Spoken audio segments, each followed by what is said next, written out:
সেটার মানে হচ্ছে এরকম যে 2 কনসিকিউটিভ টার্মস এর বেশি হতে পারবেন না, তার মানে একাধিক্রমে 3 বার হতে পারবেন না, অর্থাৎ 2 বার হওয়ার পরে তারপরে গ্যাপ হবে, এরপরে যদি চাই।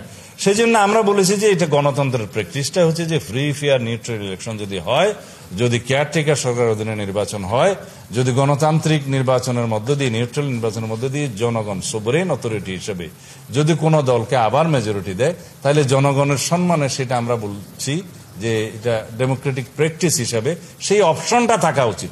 নেসেসারিলি একই ব্যক্তি হবেন সেটা কেন ধরে নিচ্ছেন? সেটা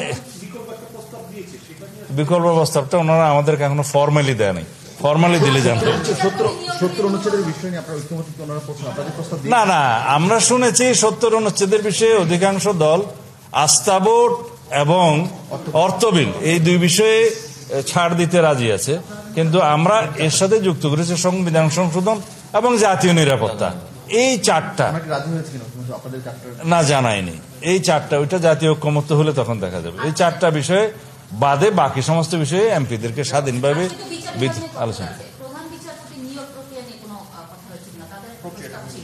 ওনাদের প্রস্তাব ছিল সিনিয়র মোস্ট যেন পরবর্তী, মানে অ্যাপিলেট ডিভিশনের সিনিয়র মোস্ট যেন চিফ জাস্টিস হন।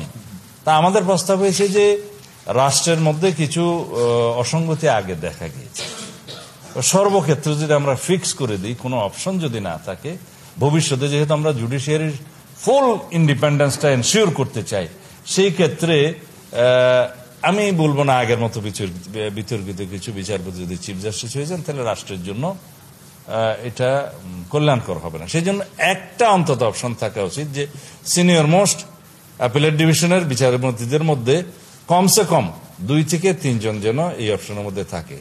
তো সেই জায়গাটা এখনো গৃহীত হয় না, সেটা আলোচনা চলছে। কারণ হচ্ছে আমি বলি যে রাষ্ট্রের মধ্যে necessity makes law, doctrine of necessity, এবং আমাদের বুঝতে হবে যে safety of the state is priority, এটাই সর্বোচ্চ আইন এবং সুপ্রিম ল বলে safety of the state and safety of the people is supreme law.